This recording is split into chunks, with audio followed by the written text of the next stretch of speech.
शहर के एक कॉलोनी में एक बुजुर्ग कपल अंकल और आंटी रहते थे। वह कॉलोनी अभी जल्द ही बनी थी, इसलिए उसमें 4 से 5 घर बसे हुए थे। इनका बेटा इन्हें छोड़कर अपने पत्नी के साथ विदेश में रहता था, क्योंकि उसकी पत्नी ये नहीं चाहती थी कि वह घर पर रहकर अपने सास ससुर की मदद करे। ये बुजुर्ग अंकल और आंटी जिस कॉलोनी में रहते थे, उन्हें हमेशा से यह डर रहता था कि कहीं कोई घटना ना हो जाए, इसलिए वे ज्यादा घर से बाहर नहीं निकलते थे। लेकिन उनका ये रूटीन था कि वह हर सुबह सूरज निकलने के बाद टहलने के लिए निकल जाते थे। एक दिन दोनों रोज की तरह ही सुबह को टहलने निकले थे। उन्होंने देखा कि एक लड़का तेजी से साइकिल चलाता हुआ जा रहा है और उस साइकिल के पीछे एक फावड़ा बंधा हुआ था, लेकिन उन्होंने ज्यादा ध्यान नहीं दिए और चले गए। दूसरे दिन उसी समय फिर से वह लड़का दिखा और उसी तरह तेजी से साइकिल चलाता जा रहा था। इसी तरह तीसरे और चौथे दिन भी वह लड़का दिखा। 5वें दिन आंटी जी ने अंकल जी से पूछा कि ये लड़का हर रोज सुबह इसी समय तेजी से साइकिल चलाते हुए जाता है, मुझे लगता है कि कुछ गड़बड़ है, कहीं ये लड़का कोई गलत काम करने तो नहीं जा रहा है। लेकिन अंकल जी ने मना कर दिया कि जा रहा होगा कहीं हमसे क्या। परंतु आंटी जी बोली, हमको देखना चाहिए कि हमारे कॉलोनी में कोई गड़बड़ तो नहीं।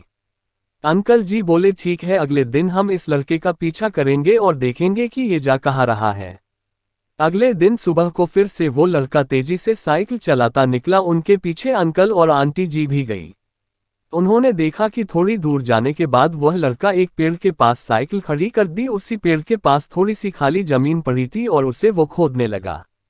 अंकल और आंटी जी कुछ देर तक देखते रहे कि ये लड़का क्या कर रहा है, लेकिन लड़का जमीन खोदे जा रहा था। कुछ देर बाद उन्होंने लड़के से पूछा कि आप ये जमीन क्यों खोद रहे हो।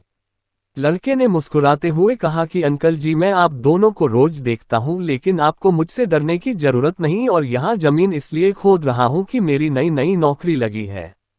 अंकल ने पूछा, कहाँ नौकरी लगी है, ऐसा कौन सा काम है जिसमें जमीन खोदनी है।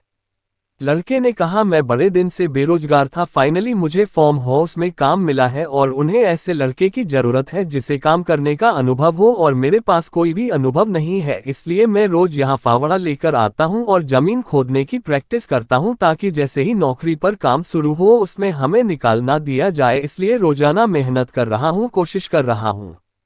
उस लड़के की बात सुनने के बाद अंकल और आंटी जी ने लड़के को आशीर्वाद दिया और बोला, बहुत ही बढ़िया बात है, प्रयास ही जिंदगी में सब कुछ है। ये छोटी सी कहानी जिंदगी में बहुत बड़ी बात सिखाती है।